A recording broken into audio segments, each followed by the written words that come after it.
আলহামদুলিল্লাহ, ইসলাম ধর্মটা তুমি পেয়েছো শ্রেষ্ঠ ধর্ম। জোরে বলবেন না সুবহানাল্লাহ। এই জন্য ইসলাম ধর্মকে নিয়ে আপনি গর্ব করবেন যে আমরা ইসলাম ধর্মের মানুষ। দেখুন, বিচ্ছিন্ন কিছু ঘটনা ঘটতেই পারে, ঘটতে পারে সারা পৃথিবী জুড়ে, সারা দেশ জুড়ে, সারা বাংলা জুড়ে কিছু ঘটনা ঘটে, ঘটতেই পারে।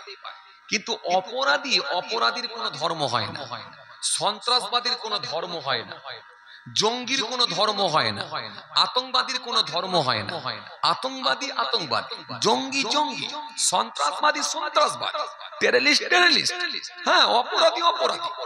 কিন্তু আমাদের কাজ কি? যারা আমরা নিজেরা আইনের রক্ষক বলে নিজেদেরকে দাবি করি, এই অপরাধীগুলোকে চিহ্নিত করে দৃষ্টান্তমূলক শাস্তি দেওয়া, কোনো রং না দেখে, কোনো কালার না দেখে, কোনো ধর্ম না দেখে অপরাধীকে চিহ্নিত করে দৃষ্টান্তমূলক শাস্তি দেওয়া, এটা হলো আমাদের দায়িত্ব। ভারতবর্ষের যে সংবিধান আছে, ল আছে, আইন আছে, কানুন আছে, এই কানুন অনুযায়ী, ল অনুযায়ী যে শাস্তির ব্যবস্থা আছে, সেই ব্যবস্থা সেই শাস্তির ব্যবস্থা আছে, সেই অনুযায়ী তাকে শাস্তি দেওয়া, এটা হলো আইনের যারা রক্ষক আছেন তাদের এটা দায়িত্ব।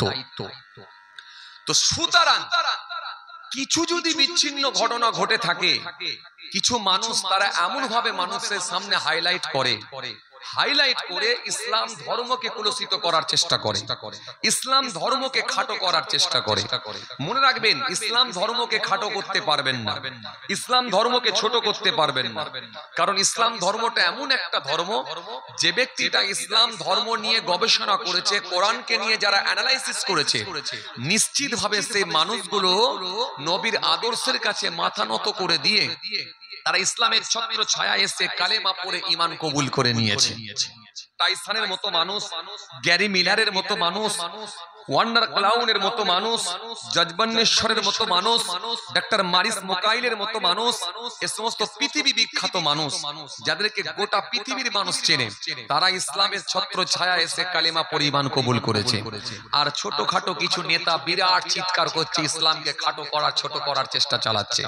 মনে রাখবেন, চিৎকার করে কোনো লাভ হবে না। বিশ্বের দিকে তাকান, বাঁধ ভাঙা জোয়ারের ন্যায় ইসলামের গতি, ইসলামের প্রভাব, ইসলামের প্রসার যেভাবে আগিয়ে যাচ্ছে, বাঁধ ভাঙা গতির ন্যায় মানুষ ইসলামের দিকে ঝুঁকে পড়েছে, ইসলামের দিকে তারা ফিরে আসছে। তারা তাদের ভুলগুলোকে বুঝতে পেরে ইসলামের ছত্র ছায়া এসে কালেমা পড়ে ঈমান কবুল করছে। আপনি মনে করছেন ইসলাম ধর্মকে ছোট করবেন? পারবেন না, পারবেন না। বরং মনে রাখবেন, ইসলাম ধর্মকে নিয়ে আপনি স্টাডি করুন, পড়াশোনা করুন, একদিন আপনিও শুভবুদ্ধি সম্পূর্ণ মানুষ হতে পারবেন। একদিন আপনারও জ্ঞান, একদিন আপনারও দেখবেন কি বলে, আপনি একদিন দেখবেন সঠিকভাবে আপনি যখন মূল্যায়ন করতে পারবেন, তখন দেখবেন আপনি ইসলামের ছত্র ছায়া এসে কালেমা পড়বেন। তো সুতরাং অনুরোধ থাকবে, ইসলাম ধর্মকে কলুষিত করার চেষ্টা করবেন না, ছোট করার চেষ্টা করবেন না। কারণ ইসলাম ধর্ম আমার কাছে শ্রেষ্ঠ ধর্ম। আপনার কাছে আপনার ধর্ম শ্রেষ্ঠ হতে পারে, কিন্তু আমার কাছে ইসলাম ধর্মটাই শ্রেষ্ঠ ধর্ম। ইসলাম ধর্মের উপরে কোনো ধর্ম হতে পারে না। মনে রাখবেন, আপনি যদি মনে করেন যে ইসলাম ধর্মের মানুষরা তাহলে এত টেররিস্ট হয়ে যাচ্ছে কেন, আতঙ্কবাদী হচ্ছে কেন, আরে অন্য দেশের কথা ছাড়ুন, সারা ভারতবর্ষের দিকে তাকান তো, ফুটেজ দেখুন, ছবি দেখুন, ইসলাম ধর্মের মানুষেরা মসজিদ ভাঙছে না ভিন্ন ধর্মের মানুষেরা মসজিদ ভাঙছে? মাদ্রাসা ভাঙছে কারা? কাদের ভয়েতে মসজিদে তিরপল দিয়ে ঢাকতে হচ্ছে? তাকান তো, ফুটেজ তো কথা বলবে। কারা ট্রেনেতে, বাসেতে, রাস্তায় মব লিঞ্চিং করে পিটিয়ে পিটিয়ে মারছে? কোন ইসলাম ধর্মের মানুষ না কোন ভিন্ন ধর্মের মানুষ? আপনি তাকান তো, ফুটেজ কথা বলবে, ভিডিও কথা বলবে। তো সুতরাং আমি অনুরোধ করব, ইসলাম ধর্মকে ছোট করার চেষ্টা করবেন না। যারা অপরাধী তাদেরকে চিহ্নিত করুন, কোন রং না দেখে, জাত না দেখে, ধর্ম না দেখে চিহ্নিত করে শাস্তি দেওয়ার ব্যবস্থা করুন। তাহলে আগামী দিনে অপরাধী কমবে। আর যদি অপরাধীগুলোকে গলার মালা পরিয়ে দিয়ে, যদি ফুলের তোড়া পরিয়ে দিয়ে যদি বরণ করে নেওয়া হয়, তাদেরকে যদি জামিন দিয়ে দেওয়া হয় অপরাধীগুলোকে, তাহলে যত দিন যাবে অপরাধীর সংখ্যা বাড়বে। একটা সময় এমন আসবে তখন পুলিশ প্রশাসন ঠেকিয়েও কিন্তু আর অপরাধীগুলোকে আপনি অপরাধ থেকে এই বাঁচাতে পারবেন না, অপরাধ মুক্ত ভারত তৈরি করতে পারবেন না। তাই অনুরোধ থাকবে, যারা অপরাধী তাদেরকে চিহ্নিত করে দৃষ্টান্তমূলক শাস্তি দেন। যাই হোক, আমি কোনো রাজনীতির লোক না, রাজনীতি নিয়ে আমি বলার জন্য আসি না, কারণ পক্ষপাতিত্ব করেও বলি না, একেবারে নিরপেক্ষভাবে দু চার কথা বলি, আপনারা জানেন। যাই হোক, তো ভাইরা আমার, বন্ধুরা আমার, যে কথা আপনাদের বোঝাতে চাইছিলাম, সে আমরা হলাম ইসলাম ধর্মের মানুষ, আমাদের ধর্ম হলো ইসলাম, আর আমাদের নবী হলেন আখিরি নবী, নবী মুহাম্মদ মুস্তাফা সাল্লাল্লাহু আলাইহি ওয়াসাল্লাম, যিনার আগে গুনাহ নাই, পরে গুনাহ নাই, যিনাকে আল্লাহ বেগুনাহ মাসুম বানিয়েছেন, যিনার সম্পর্কে আল্লাহ কোরআনের মধ্যে বলেছেন ওয়া রাফা'না লাকা যিকরাক, হে নবী আপনার জিকির, আপনার আলোচনা আমি আল্লাহ উচ্চ মর্যাদা, উচ্চ আসন দান করে দিয়েছি। জোরে বলতে পারেন না? সেই নবীকে আমার আল্লাহ সকলের জন্য উস্তাদ করে পৃথিবীর জমিনে প্রেরণ করেছিলেন। আর শ্রেষ্ঠ গ্রন্থ কালামুল্লাহ কোরআন শরীফ আল্লাহ ভালোবেসে আমাদের কি দিয়েছেন। আরে ভুল তো দূরের কথা, যে কোরআন শরীফ সম্পর্কে আল্লাহ ঘোষণা দিয়েছেন সন্দেহেরও কোনো অবকাশ নাই। তোমাদের যদি ক্ষমতা থাকে, আরে কোরআন শরীফ তো বানানো দূরের কথা, কোরআনের মতো একটা কোরআনের আয়াতের মতো একটা আয়াত তৈরি করে দেখাও, একটা লাইন তৈরি করে দেখাও, পারবে না। কিয়ামত পর্যন্ত আল্লাহ চ্যালেঞ্জ করেছেন, কারোর হিম্মত হবে না। সেই কোরআন শরীফ যিনি ১৫০০ বছর আগে আল্লাহ পাক ভালোবেসে তার হাবিবুল্লাহর উপরে প্রেরণ করেছিলেন, তখনও ছিল, আজও আছে, আগামী দিনেও থাকবে। এই কোরআনকে কেউ মুছে দিতে পারবে না। আজ সারা পৃথিবীর দিকে যদি তাকিয়ে দেখেন, কোরআনকে যারা কলুষিত করে, কোরআনকে যারা বেইজ্জতি করে, কোথাও পা দিয়ে দাঁড়িয়ে যায়, কোরআনের উপরে পেচ্ছাপ করে দেয়, নাউজুবিল্লাহ মিন যালিক, মনে রেখে দিও, আমি তাদেরকে চ্যালেঞ্জ করে বলি, সারা পৃথিবীর কোরআন শরীফগুলোকে এক জায়গায় জমা করো, সারা পৃথিবীর গীতাকে এক জায়গায় জমা করো, সারা পৃথিবীর বাইবেলকে এক জায়গায় জমা করো, এ সমস্ত ধর্ম গ্রন্থগুলোকে এক জায়গায় জমা করে বড় একটা সাগরে নিয়ে, সমুদ্রে নিয়ে গিয়ে ফেলে দাও, বাইবেল আর থাকবে না, গীতা আর থাকবে না, আর কি বলে আপনার কি বলে বাইবেল আর থাকবে না, সব মুছে যাবে। কিন্তু কোরআন শরীফকে যদি যখন তুমি আপনার সমুদ্রে নিয়ে গিয়ে ফেলে দেবে, কিন্তু এই কোরআনকে মনে রাখবে মুছে দিতে পারবে না, কারণ সারা পৃথিবীতে কোটি কোটি হাফেজে কোরআন আছে, এই হাফেজে কোরআনের দ্বারাই আবার কোরআন শরীফ লেখা হয়ে যাবে। আমার বন্ধুরা, আমার সাথী মহব্বতের ভাইরা, আলোচনা খুব বেশি লম্বা করব না, অল্প সময় ছোট করে কিছু আলোচনা করে দোয়া। আমাদের সামনে দিয়ে যে মাস চলে যাচ্ছে, বড় পবিত্র মাস, বড় বরকতময় মাস, এটা হলো মুহররম মাস। মুহররম মাস হলো দোয়া কবুলের মাস, মুহররম মাস হলো আত্মশুদ্ধির মাস, মুহররম মাস হলো জিকিরের মাস, মুহররম মাস হলো তপস্যার মাস, মুহররম মাস হলো আল্লাহর সঙ্গে কানেকশন, সম্পর্ক, ট্রানজাকশন তৈরি করার মাস, সেটা হলো মুহররম মাস। মূলত এই মুহররম মাসে আমাদের করণীয় কাজ কি, মূলত আমরা এই মুহররম মাস যখন আসবে আমরা কি করব, সেই বিষয়গুলো কিন্তু জানার মাস, সেটা হলো মুহররম মাস। যদিও মুহররম মাসে অনেক ঘটনা ঘটেছে, আগামীতে আল্লাহ চাইলে অনেক ঘটনা ঘটবে ইনশাআল্লাহ। কেন? এই মুহররম মাস একটা পবিত্র মাস, এই মাসের অলৌকিক ঘটনা অনেক ঘটেছে। হে তরুণিয়া, নওজওয়ান জামাকেরা, হে আমার মুরব্বিয়েরা, বাবারা শুনে রেখে দিন, কেননা এই মুহররম মাসের সম্মানকে আমার আল্লাহ নিজে বানিয়ে দিয়েছেন। কোরআনে কারীমের মধ্যে আমার আল্লাহ পাক সুন্দর করে জানিয়েছেন, চারটি মাসকে আমি আল্লাহ সম্মানিত মাস করে দিয়েছি। জিলকদ মাস, জিলহজ মাস, রজব মাস, আর একটা মাস হলো, সেটা হলো মুহররম মাস। জোরে হবে না? আর একটু জোরে বলেন। যেন মুহররম মাস যখন আসবে, শুধু যে একটা দোয়ার মাহফিল হবে, শুধু যে একটা জলসার মাহফিল হবে, সেখানে যে কিছু সময় আলোচনা করব, শুনব, আর যাবার সময় একটু খিচুড়ি খেয়ে, বিরিয়ানি খেয়ে চলে যাব, মুহররম মাসের হক আদায় হয়ে যাবে। কিন্তু মনে রাখতে হবে, আসলে কিন্তু এটা নয়। মুহররম মাসে কিছু করণীয় কাজ আছে, যেগুলোকে আমাদের মেনে চলতে হবে, এটার নাম হলো মুহররম মাস। মুহররম মাসের কিছু করণীয় কাজ আছে, সেগুলো মেনে চলার মাস হলো মুহররম মাস, সেগুলো মেনে চলতে হবে। এটা হচ্ছে মুহররম মাসের কাজ। মুহররম মাসে আশুরার দিনে অনেক ঘটনা ঘটেছে, পূর্বেও আপনারা শুনেছেন আমাদের হাফেজ সাহেবের মুখে, এবং আপনারা ওয়াজ মাহফিলও শুনে থাকেন। যেমন এই মুহররম মাসের 10 তারিখে আশুরার দিনে আল্লাহ পাক রব্বুল আলামিন ভালোবেসে লাওহে মাহফুজ আল্লাহ বানিয়েছিলেন। শুধু তাই নয়, আপনাদের জানা আছে পৃথিবীর সমস্ত প্রাণীর আত্মা বা রূহকে আমার আল্লাহ বানিয়েছিলেন। শুধু তাই নয়, আপনাদের জানা আছে এই দিনেতে আমার আল্লাহ পাক সর্বপ্রথম বৃষ্টি বর্ষণ করেছিলেন। শুধু তাই নয়, আপনাদের জানা আছে এই দিনেতে আমার আল্লাহ পাক হযরত আদম আসলামকে জান্নাতে প্রবেশ করিয়েছিলেন।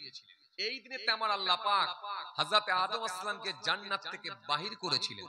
হযরত আদম আসলামের জবানের দোয়াকে আল্লাহ কবুল করেছিলেন এই মুহররম মাসের 10 তারিখ আশুরার দিন। শুধু তাই নয়, আপনাদের জানা আছে এই মুহররম মাসের 10 তারিখে আপনাদের জানা আছে 2000 পয়গম্বরের জবানের দোয়াকে আল্লাহ কবুল করে নিয়েছিলেন।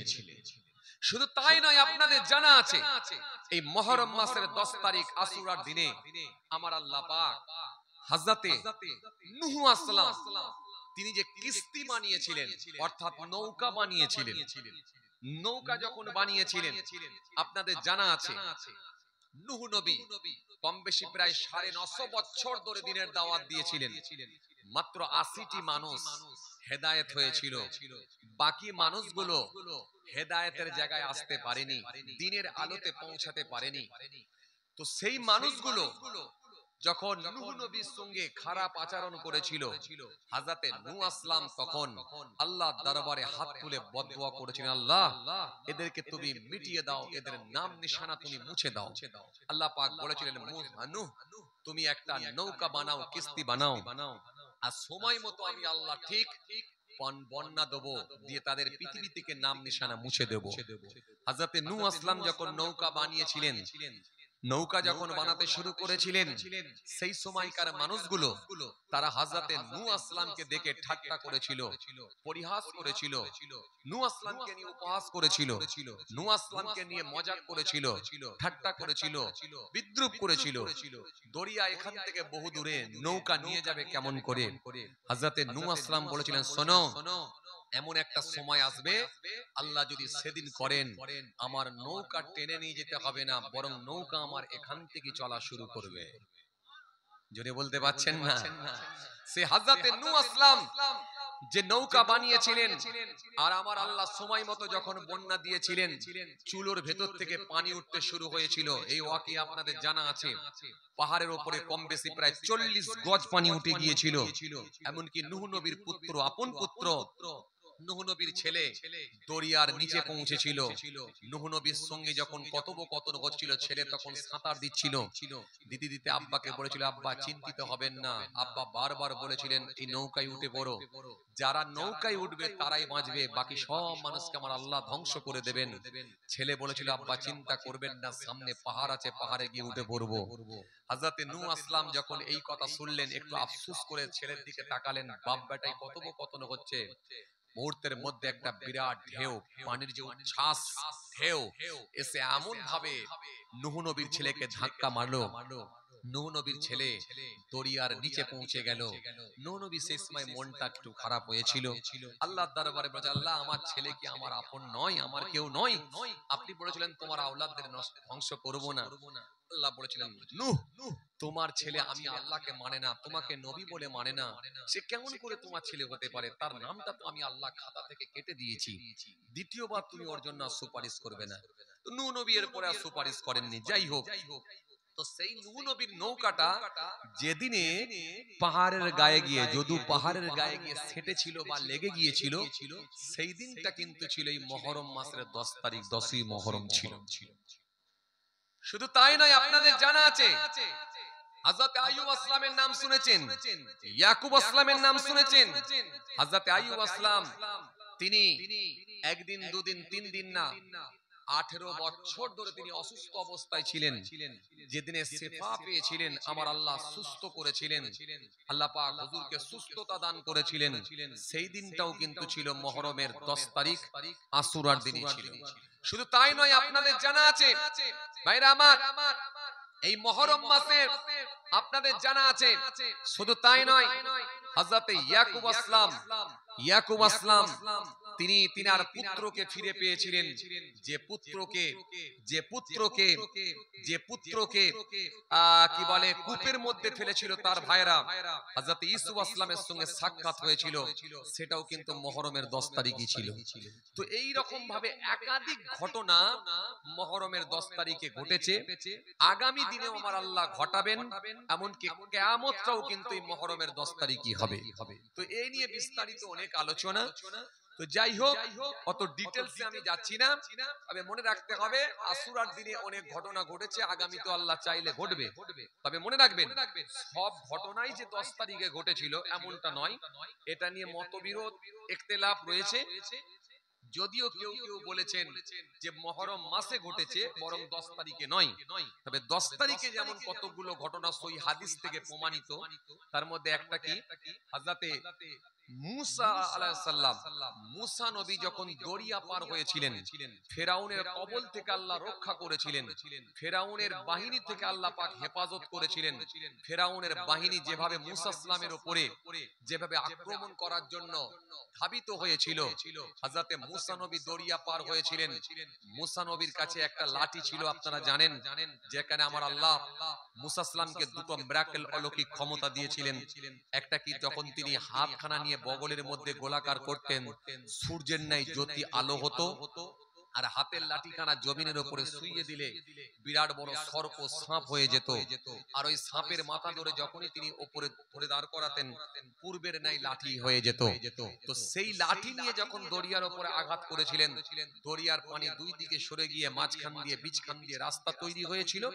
হযরতে মুসা আসলাম তখন দরিয়া পার হয়েছিলেন, ফেরাউন বাহিনী, ফেরাউন টিম ওই রাস্তা দিয়ে যখনই দরিয়ার উপরে নেমে পড়ে, দুদিকের পানি এমন ভাবে সমান হয়ে যায়, ফেরাউনের টিমকে আমার আল্লাহ পৃথিবী থেকে মুছে দেয়, নাম নিশানা অস্তিত্বকে আল্লাহ বিলীন করে দেন। কিন্তু মুসা নবীকে আমার আল্লাহ হেফাজত করেছিলেন, সেটাও কিন্তু ছিল এই মুহররমের 10 তারিখ। এটা একেবারে সহিহ হাদিস থেকে প্রমাণিত, সহিহ হাদিস থেকে এটা একেবারে প্রমাণিত। আর নূহ আসলামের যে কিস্তি নৌকা বানিয়েছিলেন, এই নৌকা নিয়ে যখন নূহ আসলাম যখন নৌকা নিয়ে আপনার কি বলে বন্যা যখন হয়েছিল, নূহ নবী নৌকা নিয়ে ভাসতেছিলেন, ভাসতে ভাসতে যেদিনে যদু পাহাড়ে গিয়ে ঠেকে গিয়েছিল নৌকাটা বা লেগে গিয়েছিল, সেটাও কিন্তু ছিল এই মুহররমের 10 তারিখ, অর্থাৎ 10ই মুহররম ছিল।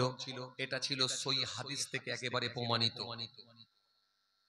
এরপর আপনাদের জানা আছে এই রকম কতগুলো ঘটনা, যেমন একেবারে সহিহ হাদিস থেকে প্রমাণিত মুহররমের 10 তারিখই ঘটেছিল। তার ভেতরে একটা মর্মান্তিক ঘটনাও ঘটেছিল, যেটা হলো হযরতে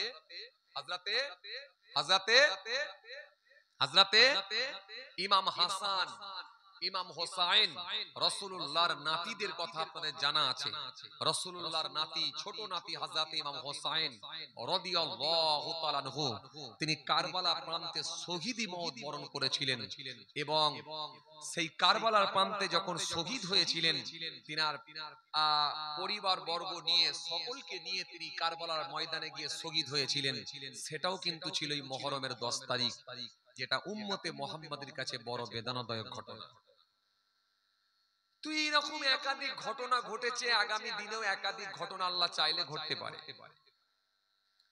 তো এই কারবালার ইতিহাস শুনতে গেলে আমাদের অন্তরে হৃদয়ে দাগ কাটে, আমাদের অন্তরখানা কম্পন হয়, যে কারবালার ইতিহাস শুনতে গেলে অন্তত 4-4.5 ঘন্টা সময় লাগে।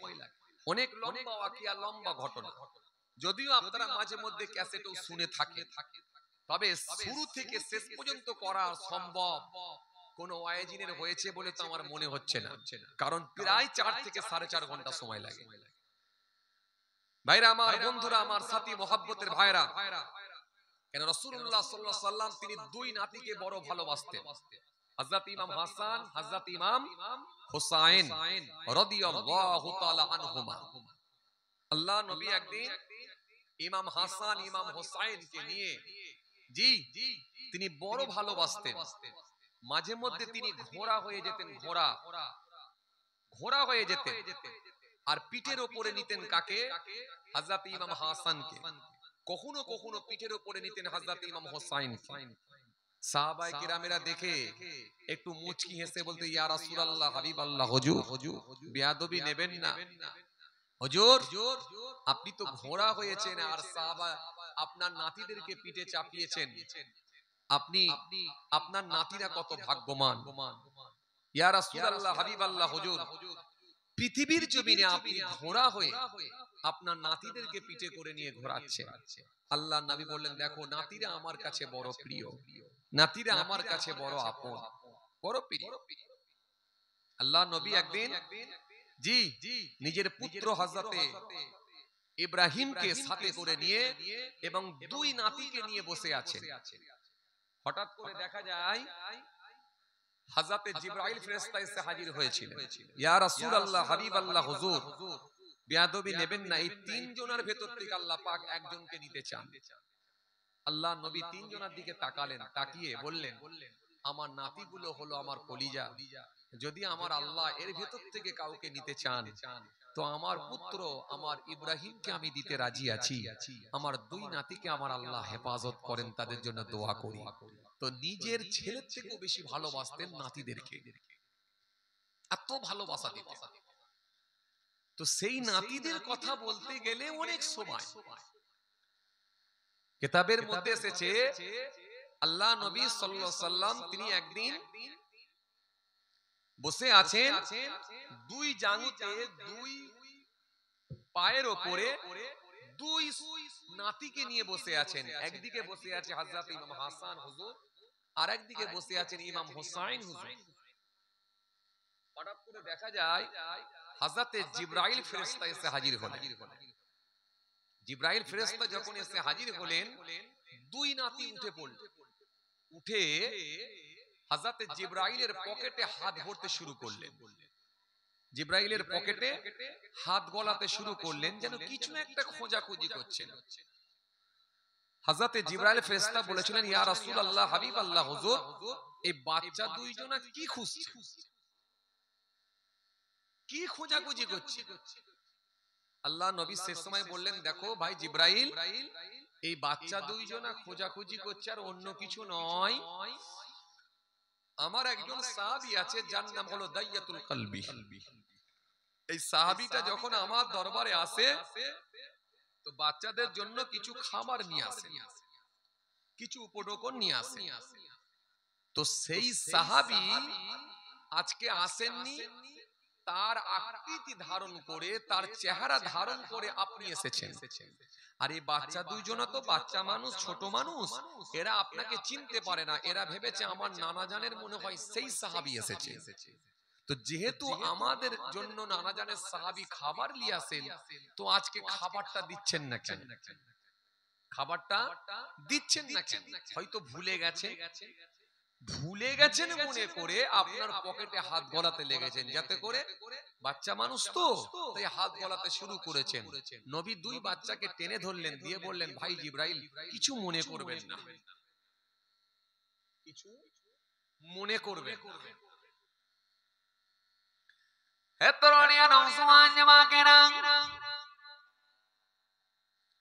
ইয়া মাই মুরব্বিরা, বাবা রাসূল রেখে দেখে কিতাবের মধ্যে পাওয়া যায় এই কথাটা যখন হযরতে জিবরাইলকে বলা হয়েছে, হযরতে জিবরাইল ফেরেশতা সেই সময় বলেছিলেন, ও আল্লাহর নবী বিয়াদবি নেবেন না, হুজুর শুনে রাখুন, হুজুর বাচ্চা দুইজনাকে একটুখানি বুঝিয়ে রাখুন, আমি এখনই যাব আর আসবো। ও আল্লাহ নবী বাচ্চা দুইজনাকে একটু বুঝিয়ে রাখো। নবী বাচ্চা দুইজনাকে টেনে নিয়ে আবার দুই জাঙের উপরে বসিয়ে আদর করতে লাগলেন, ভালোবাসতে লাগলেন, আদর করছে। কিছুক্ষণের মধ্যে দেখা যায় হযরতে জিবরাইল ফেরেশতা আসেন, হযরতে জিবরাইল ফেরেশতা কোথা থেকে হযরতে জিবরাইল ফেরেশতা এসে হাজির হয়ে গেল। হযরতে জিবরাইল ফেরেশতা বেহেশতের মধ্য থেকে তাজা জান্নাতি ফল নিয়ে এলেন। তাজা জান্নাতের ফল নিয়ে এসে দুই বাচ্চার সামনে এসে আল্লাহ নবীকে দিলেন। ও আল্লাহ নবী, বিয়াদবি নেবেন না, এই তাজা ফলগুলো বাচ্চাগুলোকে একটু দেন, ওরা বসে বসে খাক। জান্নাতের ফল যখন দেয়া হলো, আল্লাহ নবী সেই ফলগুলোকে নিয়ে দুই নাতি হযরত ইমাম হাসান, হযরত ইমাম হুসাইন রাদিয়াল্লাহু তাআলা আনহুমা হুজুরদেরকে দিলেন। হযরত ইমাম হাসান, হযরত ইমাম হুসাইন দুইজনা ফল নিয়ে আনন্দের সঙ্গে রাসূলুল্লাহর কোলেতে বসে বসে খেতে লাগলেন। আল্লাহ নবী দেখে মুচকি মুচকি হাসতে লাগলেন। হযরত জিবরাইল ফেরেশতা তিনিও মুচকি মুচকি হাসতে লেগেছি। রাসূলুল্লাহ হাসছেন, জিবরাইল ফেরেশতাও হাসছেন। খাওয়া হয়ে গেল, ফলগুলো যখন খাওয়া হয়ে গেল, হযরত জিবরাইল ফেরেশতা বলতে লাগলেন, হুজুর, আল্লাহর জমিনে এরকম ভাগ্যবান বাচ্চা কি আর হবে? আল্লাহর জমিনে এরকম ভাগ্যবান বাচ্চা কি আর হবে যে পৃথিবীর জমিনেতে, দুনিয়ার জমিনেতে যে বাচ্চা দুইজনা আখিরি নবী, শেষ নবী, লাস্ট নবী, যে রাসূলুল্লাহকে আল্লাহ না বানালে কিছুই বানাতেন না, যে নবীর সম্পর্কে আল্লাহ কোরআনে আয়াত দিয়েছেন, ইয়া আইয়ুহাল্লাযীনা আমানু ইসতাজিবু লিল্লাহ ওয়া লিরাসূল ইযা দাআকুম ইয়া আইয়ুহাল্লাযীনা আমানু লা তারফাউ আসওয়াতাকুম ফাওকা সাওতিন নবী। একাধিক আল্লাহ আয়াত দিয়েছেন। ইয়া রাসূলুল্লাহ, সেই রাসূলুল্লাহ যিনাকে আল্লাহ না বানালে কিছুই বানাতেন না, সেই রাসূলুল্লাহর কোলে বসে আপনার দুই নাতি কত ভাগ্যবান, আল্লাহর জান্নাতের ফল পৃথিবীর জমিনে বসে বসে খাচ্ছেন। জোরে বলবেন না সুবহানাল্লাহ? একটু মহব্বতে হয় না? হুজুর, এই বাচ্চা দুইজনা কত ভাগ্যবান হুজুর। তবে এই বাচ্চাগুলো আপনার দুই নাতি হুজুর, এনাদের একটা সময় কিন্তু কঠিন পরীক্ষার সম্মুখীন হতে হবে। ইয়া রাসূলুল্লাহ, হাবিবাল্লাহ হুজুর, তাদেরকে কঠিন পরীক্ষার সম্মুখীন হতে হবে। আপনার বড় নাতি হযরত ইমাম হাসান রাদিয়াল্লাহু তাআলা আনহুকে দুশমনের দল বিষ পান করিয়ে শহীদ করে দেবে। হুজুরের বয়স থাকবে তখন 49 বছর বয়স। দুশমনের দল বিষ পান করিয়ে শহীদ করবে। হুজুর বারবার বিষ পান করাবে, আর আপনার মাজারে রওজায় যাবে, আল্লাহ পাক ওই বিষকে পানি করে দেবে। শেষে যখন বিষ পান করানো হবে, হুজুর তখন শহীদি মওত বরণ করবেন। তিনার রক্তে, এই তিনার বিষ পান করানোর জন্য তিনার চেহারা মোবারকটা সবুজ বর্ণের হয়ে যাবে। এই সবুজ কালারের, সবুজ বর্ণের হয়ে যাওয়ার কারণেতে জান্নাতে আল্লাহ পাক আপনার বড় নাতিকে ভালোবেসে একটা সবুজ কালারের ঘর আল্লাহ লিখে রেখে দিয়েছেন। জোরে বলতে পারেন না? সবুজ বর্ণের ঘর, সবুজ কালারের ঘর আল্লাহ রেখে দিয়েছেন আপনার বড় নাতির জন্য। ইয়া রাসূলুল্লাহ, হাবিবাল্লাহ হুজুর, আপনার ছোট নাতিকেও কঠিন পরীক্ষার সম্মুখীন হতে হবে। আপনার ছোট নাতিকে যখন দুশমনের দল শহীদ করে দেবে, আপনার ছোট নাতিকে যখন কারবালা প্রান্তে শহীদ করে দেয়া হবে, তার রক্তে জমিনটা লাল হয়ে যাবে। রক্তে যখন জমিনটা লাল হয়ে যাবে, হুজুর আকাশ অন্ধকার হয়ে যাবে, সারা পৃথিবী একটা চিৎকার দেবে, হাই হোসেন বলে আওয়াজ দেবে। হুজুর খুব মর্মান্তিক ঘটনা ঘটবে। আপনার ছোট নাতিকে দুশমনের দল নির্মম ভাবে শহীদ করবে, আপনার আওলাদদেরকে, আপনার বংশধরদেরকে নির্মম ভাবে সব শহীদ করে দেবে, হত্যা করে দেবে। হুজুর, রক্তে জমিন লাল হয়ে যাবে। এইজন্য আল্লাহ পাক আপনার ছোট নাতির জন্য একটা লাল কালারের ঘর আল্লাহ জান্নাতের ভেতরে রেখেছে।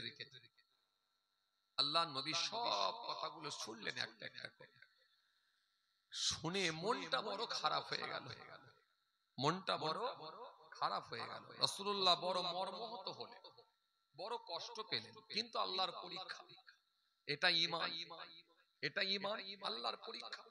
নিশ্চয় এর ভেতরে আল্লাহ কিছু ভালাই রেখেছেন, এটা ঈমান। তাই নবী সবর করে নিলেন। সবর করে নিয়ে গিয়ে আস্তে আস্তে রাসূলুল্লাহ বাড়িতে গেলেন। বাড়িতে গিয়ে মা ফাতেমাকে ডাকলেন। মা ফাতেমা, ও আমার কন্যা, মা ফাতেমা, জানো তোমার বাচ্চাদের খবর জানো? আম্মা জান ফাতেমা হাসি মুখে বেরিয়ে এলেন। ও আমার আব্বা জান, কি হয়েছে বলুন? আল্লাহ নবী শেষ সময় বললেন, ও মা ফাতেমা, ও আমার কলিজার টুকরি ফাতেমা, শুনে রেখে দাও, তোমার এই দুইজন বাচ্চার কত আল্লাহ সৌভাগ্য করেছেন জানো? তোমার এই বাচ্চা দুটো আজকের দিনে আমার দুই জাঙের উপরে, দুই কোলের উপরে বসে, দুই পায়ের উপরে বসে, দুই জাঙের উপরে বসে হযরতে জিবরাইল ফেরেশতা নিয়ে এসেছিলেন, আল্লাহর জান্নাতের ফল খেয়েছি। ও বেটি ফাতেমা, মা ফাতেমা, তোমার বাচ্চাদের আল্লাহ কত সৌভাগ্য করেছেন। দুনিয়ার জমিনে বসে আল্লাহর জান্নাতের ফল খেতে, এই সৌভাগ্যের কারণ হবে না মা। হযরতে মা ফাতেমা শুনে নিয়ে বড় খুশি হয়ে গেলেন, মুচকি মুচকি আসতে লাগলেন। আল্লাহ নবী সেই সময় বললেন, ও মা ফাতেমা, বেটি ফাতেমা, তবে এই তোমার দুই বাচ্চার উপরে কঠিন মুসিবত চলবে মা, কেননা তোমার বড় ছেলে হযরত ইমাম হাসানকে দুশমনের দল বিষ পান করিয়ে শহীদ করে দেবে। যখন তাকে বিষ পান করিয়ে দেয়া হবে, গোটা শরীরটা সবুজ বর্ণের হয়ে যাবে, সবুজ কালারের হবে। আমার ওই বড় ছেলে সবুজ বর্ণের হয়ে যাবে, সবুজ কালারের হবে। তাই সে যখন ইন্তেকাল হয়ে যাবে, আমার আল্লাহ পাক তাকে ভালোবেসে জান্নাতের ভেতরে একটা সবুজ বর্ণের, সবুজ কালারের জান্নাতের ঘর রেখে দিয়েছেন। ও বেটি ফাতেমা, ও মা ফাতেমা, তোমার ছোট ছেলে, তোমার ছোট সন্তান হযরত ইমাম হোসেন রাদিয়াল্লাহু তাআলা আনহু যখন তিনি কারবালার ময়দানে যাবেন, সপরিবারে যাবেন, ওটা ফ্যামিলিকে নিয়ে যাবেন, সেই সময় দুশমনের দল ফোরাত নদীটা আটকে দেবে, যুদ্ধ শুরু হবে। কারবালার প্রান্তে তোমার ছোট ছেলেকে নির্মম ভাবে শহীদ করে দেবে। তার গর্দনটা আলাদা করে দেয়া হবে, তার ধড়টা আলাদা করে দেয়া হবে। ও মা ফাতেমা, জমিনটা লাল হয়ে যাবে মা। মা ফাতেমা রক্তে লাল হয়ে যাবে মা। সেই দিনটা বড় ভয়ানক হয়ে যাবে মা। আল্লাহর ফেরেশতারা সহ্য করতে পারবে না মা, জেনেরা আর সহ্য করতে পারবে না মা। সেদিনটা পুরো অন্ধকার হয়ে যাবে মা। সেদিনে চারিদিকে একটা আওয়াজ উঠে যাবে, হাই হোসেন, হাই হোসেন বলে আওয়াজ দেবে। ও মা ফাতেমা, সেই দিনটা বড় ভয়ানক হবে মা। সেদিনে তোমার ছোট ছেলে হযরত ইমাম হোসেন কারবালার ময়দানে শহীদি মওত বরণ করবে, যার রক্তে জমিনটা লাল হয়ে যাবে। এজন্য আবার আল্লাহ জান্নাতের ভেতরে একটা লাল কালারের ঘর রেখে দিয়েছেন মা। হযরত আম্মা জান ফাতেমা এই কথা যখন যখন শুনেছে এই কথা শুনে নিয়ে ঝরঝর করে কাঁদতে লাগলেন। আব্বা, ও আমার আব্বা জান, ও আখিরি জামানের নবী, ও আমার আব্বা জান, দু জাহানের বাদশাহ, আমার এই দুই ছেলেকে কেন অন্যায় ভাবে হত্যা করা হবে? আমার ছেলেরা কি এমন অপরাধ করবে? আম্মা জান সেই সময় বলতে লেগেছেন, ও আমার আব্বা জান, আমার ছেলেগুলোকে কেন হত্যা করা হবে, শহীদ করা হবে? আমার ছেলেরা কি কোনো অপরাধী হবে, কোনো অন্যায় কাজের সঙ্গে যুক্ত হবে? আল্লাহ নবী বললেন, না না মা, না না মা, সহ্য করো মা, কেননা তোমার ছেলেরা কোনো অন্যায় কাজের সঙ্গে যুক্ত হবে না মা। জালেমরা তারা অন্যায় ভাবে হত্যা করবে, তবে ওই তোমার দুই ছেলেকে দেখিয়ে কাল কিয়ামতের ময়দানে আমি রাসূলুল্লাহ আমার কোটি কোটি গুনাহগার উম্মতদেরকে আমি নাজাত করিয়ে নেব। ও মা ফাতেমা, কেঁদো না মা, কেঁদো না মা, কেঁদো না মা, সবর করো মা। আল্লাহ নবী যখন বুঝালেন, আম্মা জান কাঁদতে কাঁদতে বললে, ও আমার আব্বা জান, আমার ছেলেগুলো তো শহীদ হয়ে যাবে, যখন শহীদ হবে ওই সময় আপনি আমার আব্বা জান, আপনি আমার বাচ্চাদের নানা জান, আপনি কি সেই সময় পৃথিবীর জমিনে হায়াতে থাকবেন? আম্মা জানের কথা শুনে রাসূলুল্লাহ বলেছিলেন, ও মা ফাতেমা, সেই সময় মা আমি হায়াতে থাকব না। ও আমার আব্বা জান, সেই সময় আপনার জামাতা হযরতে শেরে খোদা আলী তিনি কি হায়াতে থাকবেন? আল্লাহ নবী সেই সময়ে বলেছিলেন, মা আমার জামাতা হযরতে শেরে খোদা আলী তিনিও হায়াতে থাকবেন না।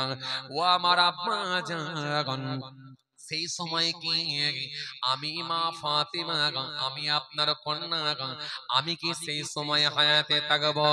আল্লাহ নবী সেই সময় বলেছিলেন, ও আমার ফাতেমা শুনে রাখো, না মা না, তুমিও সেই সময় হায়াতে থাকবে না।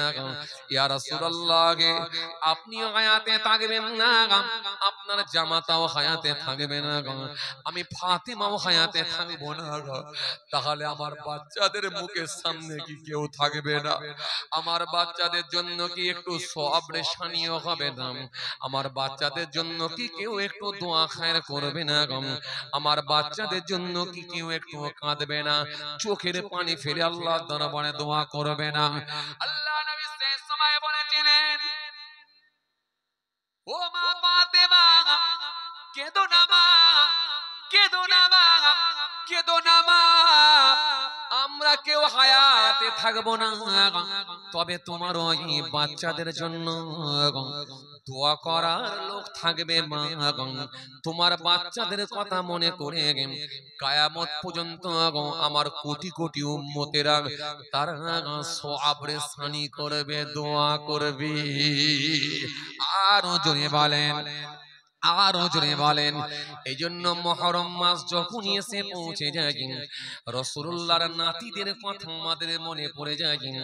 যদিও মুহররম মাসে অনেক ঘটনা ঘটেছে, কিন্তু নবীর কলিজার টুকরা নাতিদের কথাই আমাদের বেশি করে মনে পড়ে। এই জন্য সারা পৃথিবীর মানুষ চোখের পানি ছেড়ে দেয়, বুক ভাসিয়ে দেয়, নবীর নাতিদের কথা মনে করে দোয়ার মাহফিল করে কেঁদে কেঁদে জারে জার হয়ে যায়।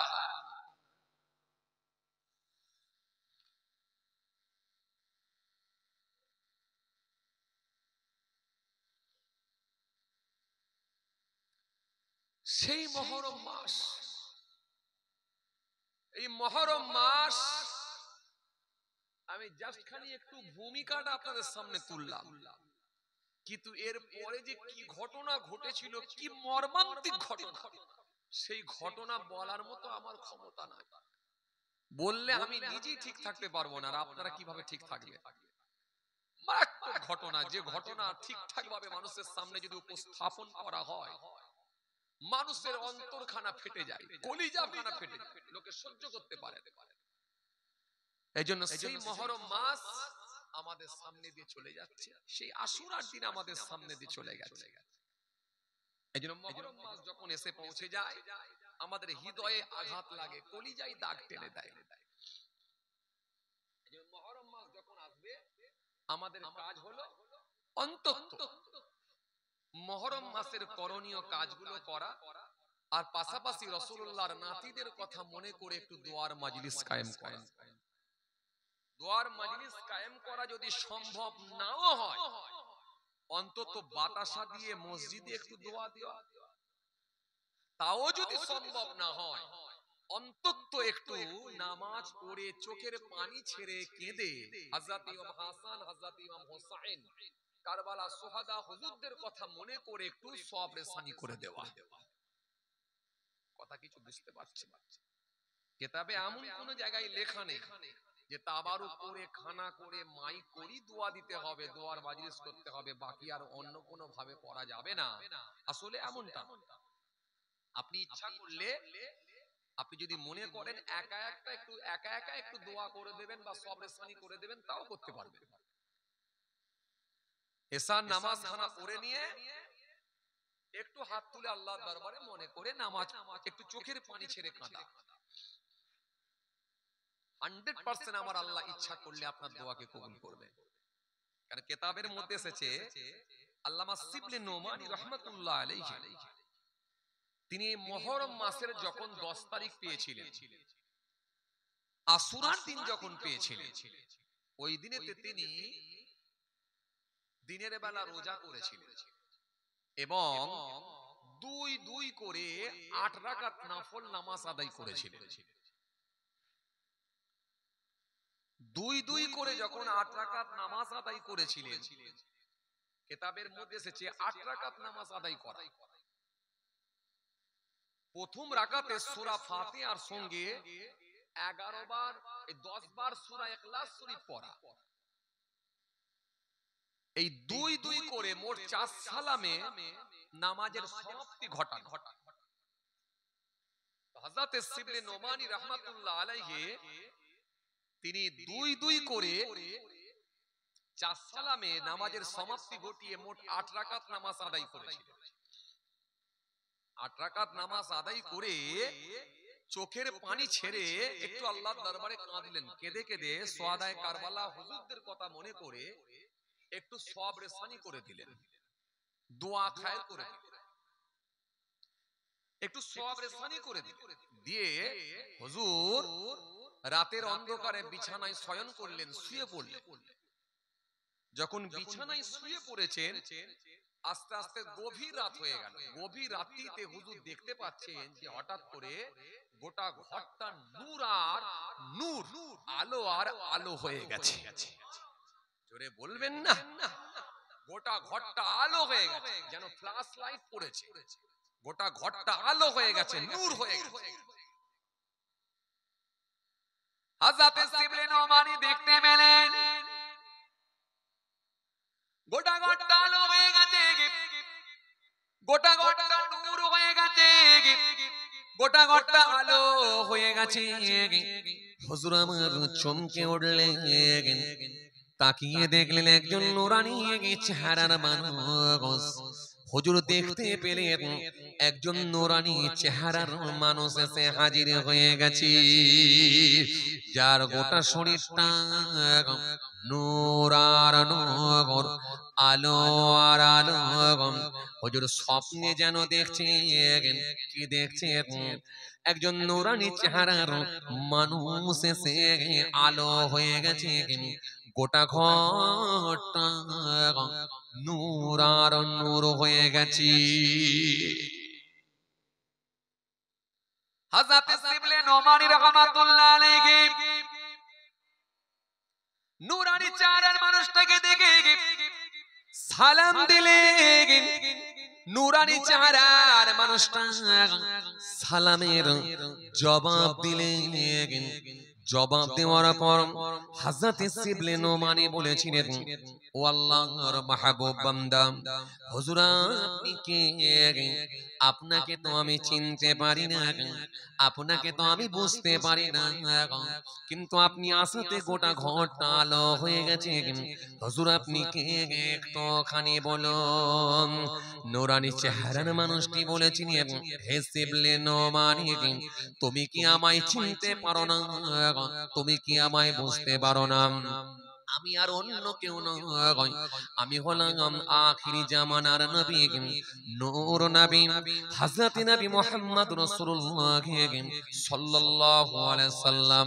হুজুরের ছোট সাহেবজাদা হযরত ইমাম হোসাইন রাদিয়াল্লাহু তাআলা আনহু তোমার সামনে দাঁড়িয়ে আছি।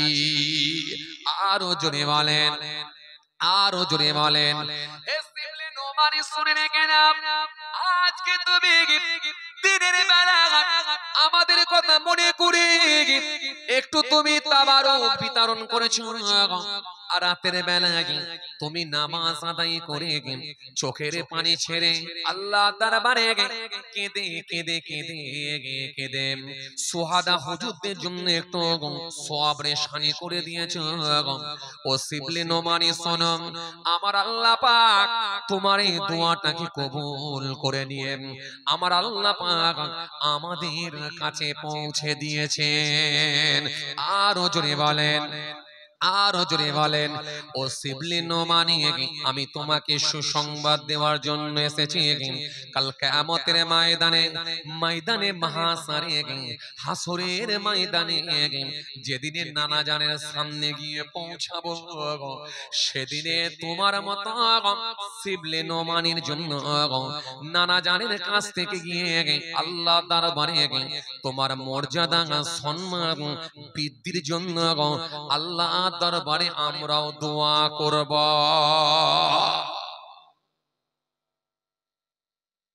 কথা বুঝে আসছে বাবাজি? একদল তারা বলে এরকম সওয়াবের শানি করলে, দোয়া খায়ের করলে নাকি পৌঁছায় না। আছে, প্রথমে আপনাদের বলছিলাম না, কিছু ভেজাল লোক ঢুকে আছে মোবাইলের ভেতর, যে সব বক্তা সব ওয়াজিনের ওয়াজ শুনলে হবে না। আছে আছে আছে, কিন্তু আপনাকে দেখতে হবে হানাফি মাসলাকের নাকি, আপনাকে দেখতে হবে সুন্নাতুল জামাতের মতাদর্শ নাকি, আপনাকে দেখতে হবে তার আকীদা কেমন। আপনি যদি আকীদা দেখে ওয়াজ শুনতে পারেন, নিশ্চয়ই দেখবেন তারা সওয়াবের শানিকে 100% তারা সওয়াবের শানিকে মানে, এবং সওয়াবের শানি সম্পর্কেও তারা একাধিক দলিল পেশ করে। কে বলেছে সওয়াবের শানি করলে দোয়া পৌঁছায় না? নবী বলেছে, মান যারা কবরা আবু আইয়ি আও হাদিমা ফি কুল্লি জুমআতিন গুফিরা লাহু ওয়া কুতিবা বাররা।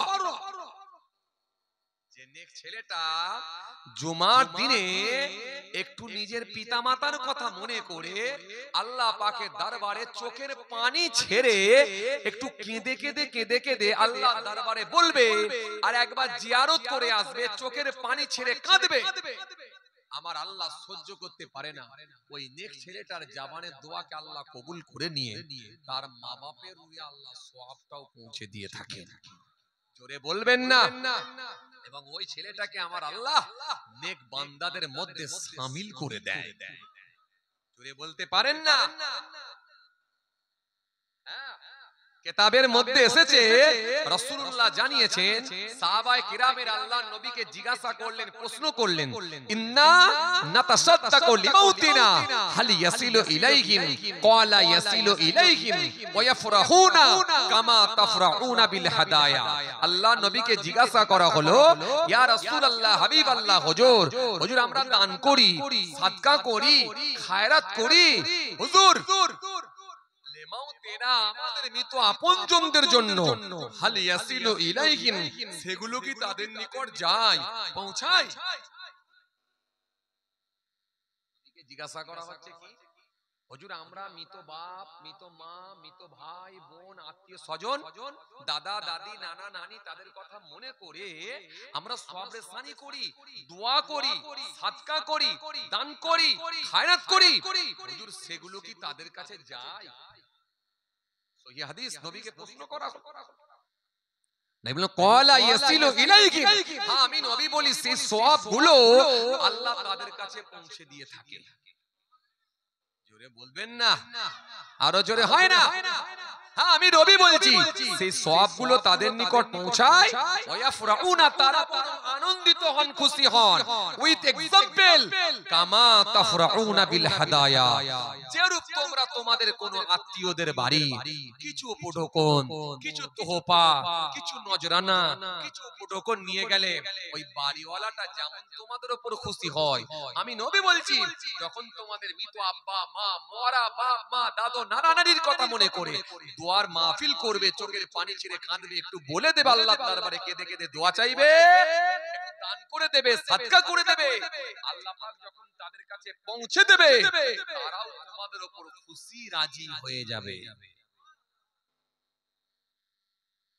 কত দলিল আছে, আর আপনি বলছেন মরে যাওয়ার পরে কিছু করে লাভ নাই। মরে যাওয়ার পরে কিছু করে লাভ নাই আপনি বলে দিচ্ছেন। তাহকিক করুন, পড়াশোনা করুন, স্টাডি করুন, যদি না জানা থাকে জাননেওয়ালা ব্যক্তি সম্পর্কে আপনি মাসওয়ারা করুন, আলোচনায় আসুন, ডিবেটে আসুন। কেন আন্দাজে সমাজের বুকে এরকম একটা বার্তা দিয়ে মানুষকে কেন পথভ্রষ্ট করবেন, মানুষকে কেন গুমরা করবেন?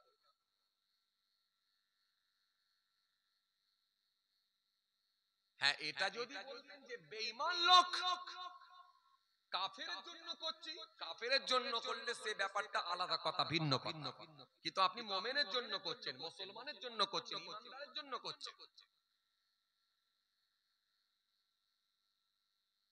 ভাইরা আমার, বন্ধুরা আমার, সাথী মহব্বতের ভাইরা, চলুন যে কথা আপনাদের সামনে বুঝাতে চাইছি। আগা ভাই কালেকশন হবে নাকি? কালেকশন হবে? হ্যাঁ কালেকশন হবে। খাতা নিচু না স্যার, তাহলে আর কষ্ট আপনাদেরকে দেবো না। কেন পয়সা কড়ি তোলার ব্যাপার আছে, মানে বেশি রাত করে লাভ নেই, তুলতে অনেক সময় লেগে যাবে। যে আসেন, যে কথা আপনাদের বুঝাতে চাইছিলাম, তাহলে মূলত যখন মুহররম মাস আসবে আমাদের কাজ কি? এই কথা শুনছেন আপনারা? এই শুনছেন কথা? কথা বলে না, বুঝি কথা শুনছেন? মুহররম মাস আসলে শুধু যে একটা দোয়ার মাহফিল দেবো এই পর্যন্তই শেষ এমনটাও কিন্তু নয়। দোয়ার মাহফিল আপনি দিতে পারেন, 100% কাজ হবে ইনশাআল্লাহ। আপনি নামাজ পড়ে চোখের পানি ছেড়ে কাঁদতে পারেন, আল্লাহর দরবারে দোয়া করতে পারেন, 100% কাজ হবে। কিন্তু মুহররম মাসে মূলত কিছু করণীয় কাজ আছে এবং কিছু বর্জনীয় কাজ আছে। বর্জনীয় কাজগুলোকে আপনাকে ছেড়ে দিতে হবে, বর্জন করতে হবে। জি, সেগুলোকে ছেড়ে দিতে হবে, সেগুলো থেকে বিরত থাকতে হবে। এজন্য প্রথমত আমাদের কাজ কি? যখন মুহররম মাস আসবে, হযরত ওসমান রাদিয়াল্লাহু তাআলা আনহু থেকে বর্ণিত একটা হাদিস এসেছে, রাসূল করিম সাল্লাল্লাহু আলাইহি ওয়াসাল্লাম বলছেন যখন মুহররম মাস এসে পৌঁছায় তোমরা মুহররম মাসের তাজিম করবে, সম্মান দেবে।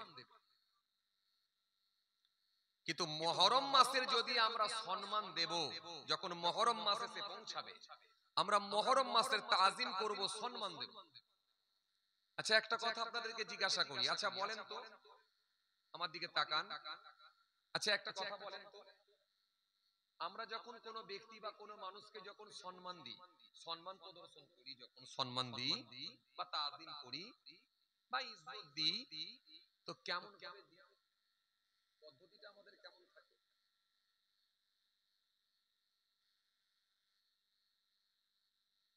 এতগুলো মানুষের ভিতরে একটু বলেন। ওয়ালাইকুম আসসালাম, সালাম দিয়ে তার সাথে আর কিছু হয়? চলুন আর একটুখানি ক্লিয়ার করে বলি। মনে করুন আপনি মাদ্রাসার স্টুডেন্ট, আপনি স্টুডেন্ট ছাত্র। এখন দেখা যাচ্ছে মাদ্রাসার উস্তাদ বা টিচার ওই ক্লাসের মধ্যে, রুমের মধ্যে প্রবেশ করছে, আপনি স্টুডেন্ট হিসাবে হুজুরকে বা আপনার টিচারকে আপনি সম্মান কেমন করে দেবেন?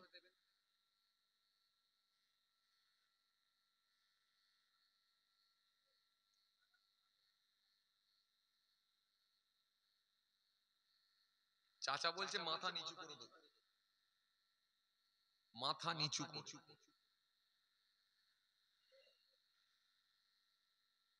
একটু কথা বলেন না, কেমন করে আমরা সম্মান দিই?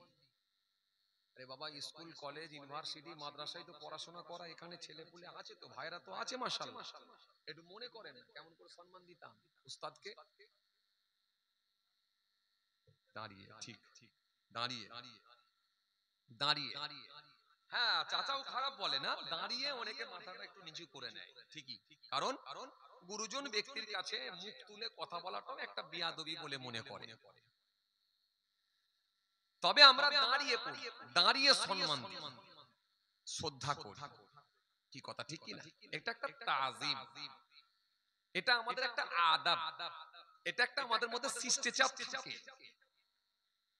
শুধু যে ওস্তাদকে দেখলে তা না, গুরুজন ব্যক্তিদেরকে দেখলো, আমাদের পিতা মাতাকে দেখলো, অনেক সময় করি, বয়োজ্যেষ্ঠ বয়স্ক মানুষদেরকেও দেখলো আমরা করি, ভালো মানুষ হাজির সাহেব তাকে দেখলেও করি। আরে কথা বলছেন না কেন? হ্যাঁ না কিছু বলেন না রে বাবা, করি কি করি না? করি আমরা। এটা একটা আদাব, এটা একটা আদাব, এটা আমাদের একটা শিষ্টাচার, আদাব। তো নবী বললেন মুহররম মাসের আদাব করো, মুহররম মাসের সম্মান দাও, মুহররম মাসের সম্মান প্রদর্শন করো। তাহলে মুহররম মাস যখন এসে পৌঁছাবে, মুহররম মাসের আদব করতে হবে। তাহলে মুহররম মাসের যদি আদব করতে হয় তাহলে কেমন করে করতে হবে?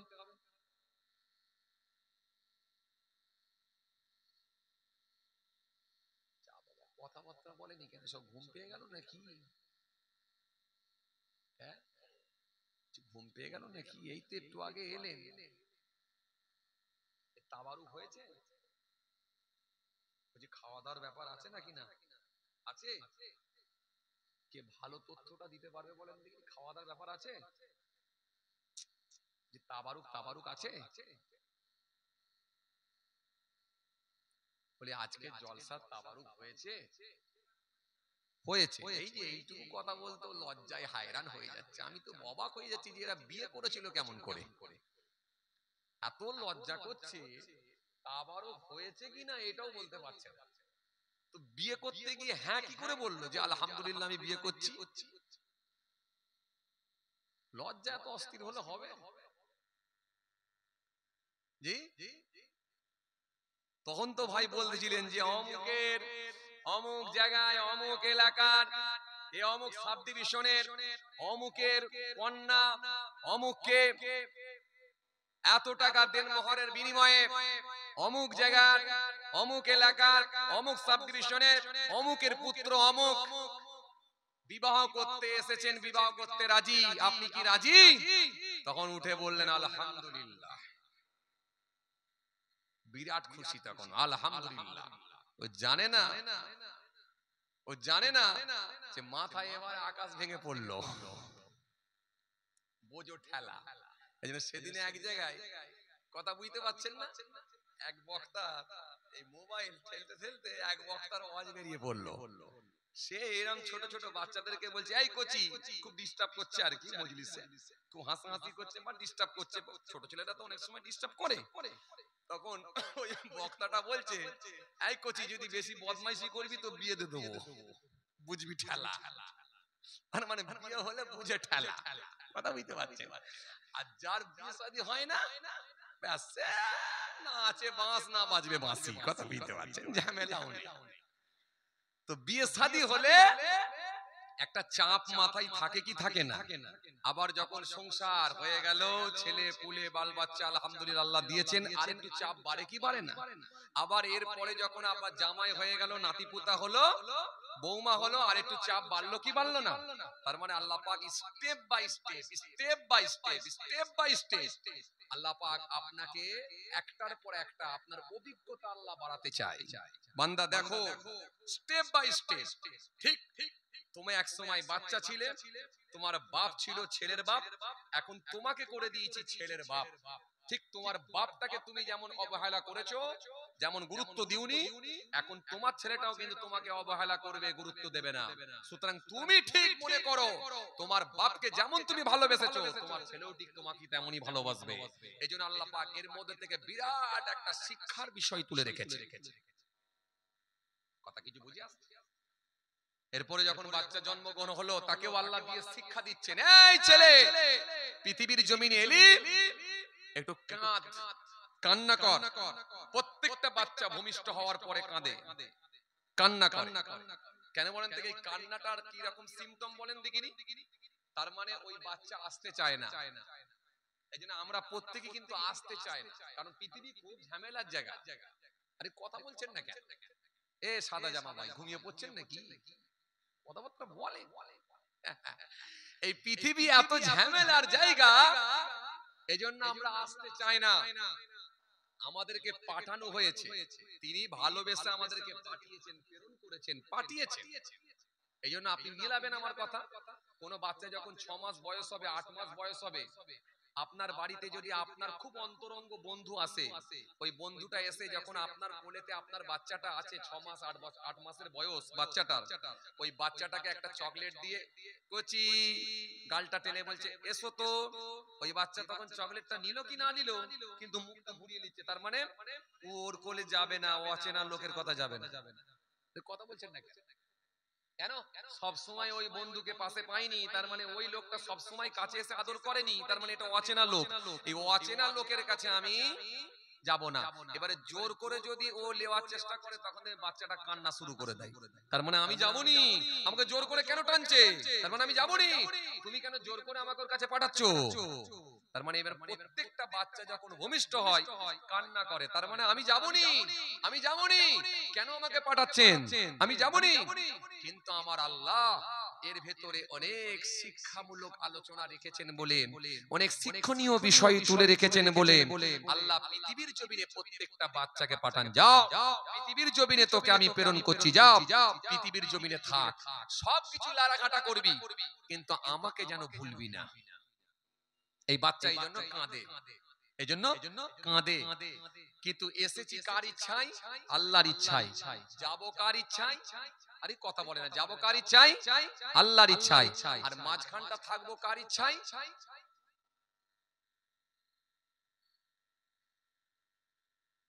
আর কিছু কথা নাই, সবই আল্লাহর ইচ্ছায়। এই জন্য বিড়ির টান মেরেও বলছে আল্লাহর ইচ্ছায়।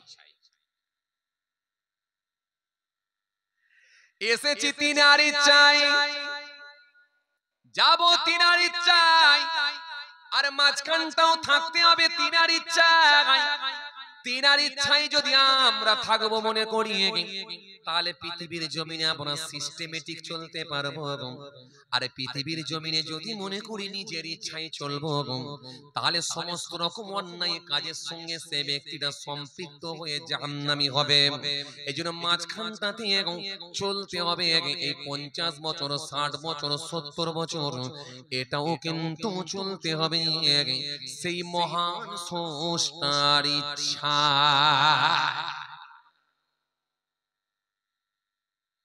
এরপরে আল্লাহ পাক যখন ওই বাচ্চাকে ভূমিষ্ঠ করলেন, পাঠালেন, পাঠিয়ে বললেন যা, এই ছেলে পরিশ্রম কর, পেটের মধ্যে ছিলিস, পরিশ্রম করিসনি, তোর খাওয়াবার দায়িত্ব আমি নিয়েছিলাম, তোর মায়ের নালির সঙ্গে তোর নালিটা আমি আল্লাহ জয়েন্ট করেছিলাম, অটোমেটিক্যালি আমি আল্লাহ খাইয়েছি আর তোকে বড় করিয়েছি। 10 মাস তোর বয়স করে দিয়েছি, তোর বয়স করে দিয়েছি 10 মাস, 9 মাস। এবার একটু পরিশ্রম কর। কি পরিশ্রম? তোর মায়ের স্তন থেকে তুই দুধ পান কর। আল্লাহ তার মুখে দাঁত দিলেন না। প্রথমেই তো আল্লাহ ইচ্ছা করলে দাঁত দিয়ে পাঠাতে পারতেন, পারতেন না? আরে কথা বলছেন না কেন? পারতেন না? না, দাঁত দিলে ওই বাচ্চাটা তার মায়ের স্তন থেকে দুধ খেতে পারবে না, তার মা খাওয়াতে পারবে না। তাই আল্লাহ দাঁত দিলেন না। দাঁত না দিয়ে আল্লাহ বলে একটু পরিশ্রম কর। এতদিন তো তোকে আমি পেটের মধ্যে আমি খাইয়েছিলাম, খাওয়াবার দায়িত্ব নিয়েছিলাম, তো তোকে কি পৃথিবীর জমিনে আমি খাওয়াবো না? খাওয়াবো তো আমি, তবে বান্দা খেটে খা। কি করে খা? আরে কথা বলছেন না কেন? কি করে খা? খেটে খা। আমরা বলছি লটারি টিকিট কেটে খা। কথা বলছেন না কেন? আমরা কি বলছি? লটারির টিকিট কেটে খা, যদি একটা লেগে যায় তো বসে খা। মহা মহা মুশকিল তো। যদি আপনাদের এলাকায় এরকম ঘটনা ঘটেনি, কি বলেন আপনারা? যে কিন্তু আল্লাহ ওই ছোট্ট বাচ্চা 10 মাসের বাচ্চাটাকে বলছে খাট, তোর মায়ের স্তন থেকে তুই মুখ দিয়ে দুধ পান কর, টেনে টেনে খা। যদি খাওয়া বন্ধ করেছিস তোর মা কিন্তু স্তন বের করে নেবে, তোকে আর খেতে দেবে না। কিন্তু আবার যখন তুই কান্না করবি, যতক্ষণ মুখ নাড়াবি ততক্ষণ তোর মা তোকে দুধ দেবে, খাওয়াবে। তার মানে খাওয়া যদি তুই বন্ধ করে দিয়েছিস, যদি মুখ নাড়ানো বন্ধ করেছিস, তাহলে খেতে দেবে না। তার মানে তোকে পরিশ্রম করতে হবে। তোকে আমি খাটাচ্ছি কখন থেকে? 10 মাসের বাচ্চা থেকে। এতে বিরাট শিক্ষা আছে। কিন্তু আমরা কি মনে করছি, একটা লটারির টিকিট মেরে দিয়ে যেতে পারি, ব্যাস, আর টেনশন কি আছে। আর ইবলিস তো আমাদের পেছনে লাগানোই আছে। আরে কথা বলে না, ইবলিসের পরীক্ষায় তো উত্তীর্ণ হতেই হবে। কেন জানো না আমার আল্লাহ কোরআনের মধ্যে এই জন্য বলেছেন, ইয়া আইয়ুহাল্লাযীনা আমানু দুখুলু ফিস সিলমি কাফা, হে ঈমানদারেরা তোমরা ইসলামের মধ্যে সম্পূর্ণভাবে প্রবেশ করো। ওদখুলু দাখিলহু ফিস সিলমি, ইসলামের মধ্যে কাফা সম্পূর্ণভাবে। ওয়ালা তাত্তাবিউ খুতুওয়াতিশ শায়তান, শয়তানের পথ তোমরা ধরবে না, অনুসরণ করো না। কেননা আমি আল্লাহ বলছি, ইন্নাহু লাকুম আদুউম মুবিন, নিশ্চয় সে হলো তোমাদের প্রকাশ্য শত্রু, প্রকাশ্য দুশমন। এইজন্য আল্লাহ বলছে শয়তান যেগুলো করতে বলবে সেগুলো থেকে তোরা বিরত থাক। শয়তানের প্রচনায় পা দিবি না, শয়তানের সঙ্গে কোনো অ্যাডজাস্ট করবি না, কেননা সে হলো তোদের বড় শত্রু। কিন্তু বড় আফসোস করে বলতে হয়, সেই শয়তানকে আমরা বন্ধু হিসাবে গ্রহণ করেছি। আমাদের সমাজে এমন কিছু মানুষ আছে, শয়তান যেটা বলে সেটাই করে। সকালবেলা যখন রাজমিস্ত্রির কাজে যাচ্ছে, হাতুড়ি নিয়ে, ছেনি নিয়ে, কড়া নিয়ে, খুন্তি নিয়ে, যখন সব যন্ত্র নিয়ে ব্যাগে করে নিয়ে যখন রাজমিস্ত্রির কাজে যাচ্ছে, তখন এই আকরামপুর টালিখোলা মোড়েতে গিয়ে এক কাপ চা খাচ্ছে। অমনি চা খেতে খেতে শয়তান দেখিয়ে দিল লটারির টিকিট কাউন্টার। কাউন্টারের দিকে দেখিয়ে দিয়ে মনে করালো একবার কাট এবার। কেননা এইরকম ভাবে যন্ত্র নিয়ে, অস্ত্র নিয়ে, এইভাবে যন্ত্র নিয়ে, এইভাবে খুন্তি নিয়ে, কাটারি, এইভাবে কন্নিক নিয়ে, এইভাবে কন্নিক নিয়ে, হাতুড়ি নিয়ে, এইভাবে ছেনি নিয়ে কতদিন আর খেটে খেটে খাবি। সুতরাং একটা যদি লটারির টিকিট মারবি, তাহলে একবার লেগে গেলি তুই গেনার হবি। ওরে খ্যাপা, আল্লাহ গফুরুর রহিম, সব মাফ করে দেয়।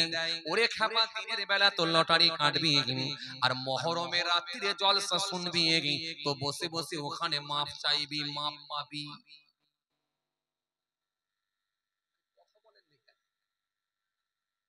এই যে কিছু লোকের মাথায় ঢুকে আছে যে মাফ করে দেবে আল্লাহ, না। এই জন্য আমার আল্লাহ একবারে ডাইরেক্ট বললেন, খবরদার না, ও বান্দা মেহনত করতেছে, 10 মাসের বাচ্চা, এই 10 মাস বয়স, 11 মাস বয়স, আমি আল্লাহ তোকে হুকুম দিলাম, তুইও মায়ের স্তন থেকে দুধ পান কর, খেটে খাম। যতক্ষণ মুখ নাড়াবি তোর মা তোকে দুধ দেবে, আর মুখ নাড়ানো বন্ধ করলি তোকে খাবার দেওয়া বন্ধ করবে। তার মানে খাটতে হবে। আস্তে আস্তে একটু বড় হলো, 6 মাস হয়ে গেল, 1 বছর হয়ে গেল, 1.5 বছর হয়ে গেল, 2 বছর হয়ে গেল। ও বান্দা, এই 2 বছর বয়স হয়ে গেছে, এবারে তোর একটা একটা করে দাঁত বেরোবে, আর আমি আল্লাহ আর তোর খাবারের ব্যবস্থা করব না। এবারে তুই পৃথিবীর শক্ত খাবার একটু করে খা, খাটনিটা তোর একটু বাড়ালাম, পরিশ্রম কর কর কর, বড় হবি, অনেক সংগ্রাম করতে হবে, বড় হবি, অনেক লড়াই করতে হবে, বড় হবে, তবে বড় হয়ে লড়াই করে খেটি খেতে হবে, তবে সৎ ভাবে করবি, হালাল পথে করবি, অন্যায় ভাবে যেন করবি না। 2 বছর পরে তার মাকে আল্লাহ বললেন, এই ছেলে, মা, এই ছেলের মা, তো ছেলের দাঁত দিয়ে দিয়েছি আর খাবি না। কথা বলেন না কেন? এই ছেলের মা, তো ছেলের দাঁত দিয়ে দিয়েছি আর খাওয়াবি না কেন? কুটুস করে কামটে দিলে যন্ত্রণা সহ্য করতে পারবি না। তার মানে ওকে এবারে শক্ত খাবার খাওয়া, ও আরেকটু পরিশ্রম করুক। আরে কথা বলছেন না কেন? তাহলে পরিশ্রমের নির্দেশ কে দিয়েছে? আল্লাহ। তার জন্মের পর থেকে আল্লাহ বলছে পরিশ্রম কর। আর কিছু এমন ঢ্যাঁড়স লোক আছে, তারা বলছে লটারির টিকিট কেটে আর না হলে ব্যাংকে টাকা ফিক্সড করে ওখান থেকে তুলে তুলে খা, আর চেয়ারে বসে বসে লেকচার দে। চলেন ভাইরা আমার, বন্ধুরা আমার, সাথী মহব্বতের ভাইরা, ভুল বুঝবেন না, রাগ করবেন না, অনেক কথা হয়ে যাচ্ছে। আসেন খেয়াল করেন। আর যদি তুমি আমার সিস্টেম মেনে নিতে পারো, আমি কথা দিচ্ছি, ইন্নাল্লাযীনা আমানু ওয়া আমিলুস সলিহাত কানাত লাহুম জান্নাতুল ফিরদাউসি নুজুলা। আমি কথা দিচ্ছি, ইন্নাল্লাযীনা আমানু ওয়া আমিলুস সলিহাত লাহুম জান্নাতুন তাজরি মিন তাহতিহাল আনহার যালিকাল ফাওজুল কাবীর। তোমার জন্য আমি রেখে দিয়েছি এমন জিনিস তোমাকে দেব, গোটা পৃথিবীর কোন মানুষ সেই জিনিস পায় না। জোরে বলবেন না? একটু খুশি মনে বলবেন না? তোমাকে আমি আল্লাহ কি দেব শোনো বান্দা। দেরি হয়ে যাচ্ছে, আর বলবো নি ভাই, আল্লাহ নিয়ে এলে ফের কোনোদিন ইনশাআল্লাহ আলোচনা হবে। কথা বুঝতে পারছেন? সময় লেগে যাবে। কেন বলেন দেখি না? এই পয়সা তোলার ব্যাপার তো, টাকা, বুঝতে পারছেন? এই কোরআনের আয়াত দিয়ে যদি আর একটু ওয়াজ করা হয় না, আমার একটু সময় লেগে যাবে। যাক, আল্লাহ নিয়ে এলে ফের কোনোদিন ইনশাআল্লাহ আলোচনা হবে। সময় আমার জন্য দোয়া করবেন, আমিও আপনাদের জন্য দোয়া করি। আর আমি তো প্রতি বছরই আসি, ইনশাআল্লাহ আল্লাহ নিয়ে আসেন। যাই হোক, অসমাপ্ত বক্তব্যকে সমাপ্তির দিকে আগিয়ে দিচ্ছি। সবাই আমার জন্য দোয়া করবে, আমিও আপনাদের জন্য দোয়া করব। আল্লাহ আমাদের সকলকে বলার থেকে শোনার থেকে বেশি বেশি করে আমল করার তৌফিক দেন। সকলে বলি আল্লাহুম্মা আমিন। আসুন ছোট্ট করে দাঁড়িয়ে সালাম পাঠ